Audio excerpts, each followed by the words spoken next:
Hey, Lex here.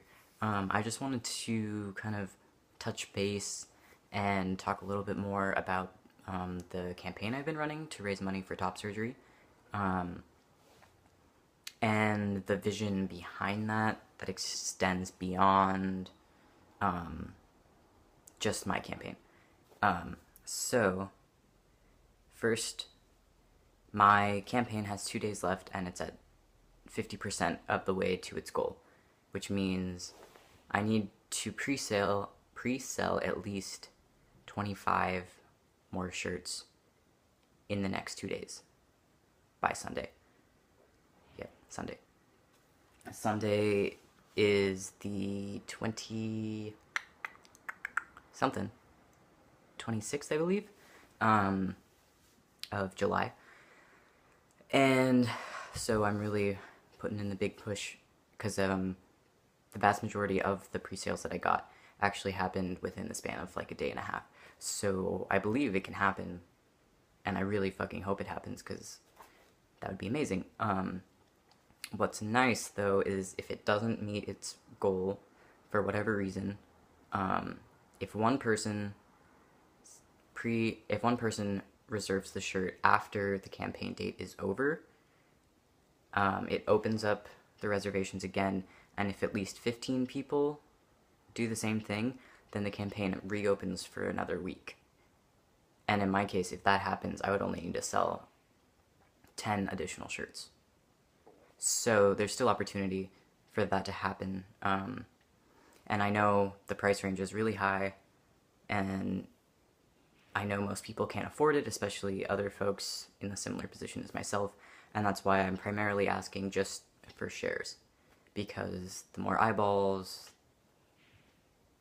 the whole way, like the way that networking works is, you share, your friends share, they share, someone, eventually the right people are going to see that, and the people who can afford to do that might buy one. So if you can, I would really appreciate it if you share it, or buy one if you can afford it. And that would be amazing. This is just the first step because the main idea is just to raise enough so I can put a deposit down on a date and then have that time frame to raise the additional money. That being said, my intention initially was just to run a campaign for myself. And I may have talked before about my crowdfunding platform that's kind of taken a back burner due to life things that I've been working on for trans people, Verity. I'll put a link down here if you're interested in looking at that or signing up for the list. And so, as a subsect of that, the People Not Parts project as a whole has the intention of fulfilling a similar goal of raising money for transitional purposes, and it's the long-term goal is to be able to use the social currency of having that brand allow for other trans and gender variant artists to raise money under that brand, and it doesn't have to say People Not Parts or anything like that, but just giving a platform for people to have a higher chance of selling. And also this campaign is serving as research for me to see what works and what doesn't work in terms of crowdfunding. That way I can help people later on.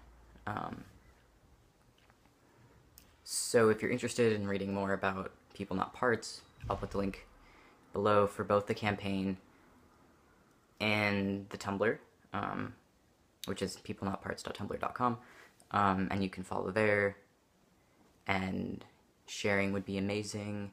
I have 2 days left, and I would really, really appreciate it if you could help me out in some way, and if you can't, that's fine too. But yeah, I'm excited for both of these projects, and although I wish I could put more time into them right now, I'm trying to move to Portland and figure that out too, which means trying to find more freelance web clients. So, I mean, if you know anyone who needs a website, put them in touch with me, or get in touch with me, and I can get in touch with them, etc. So yeah,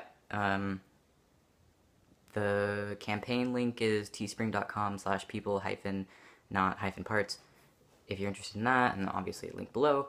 So yeah, I will be back soon with more videos. I had a request for one talking about how my gender identity has evolved over time after being on T for 2+ years. So I will see you then.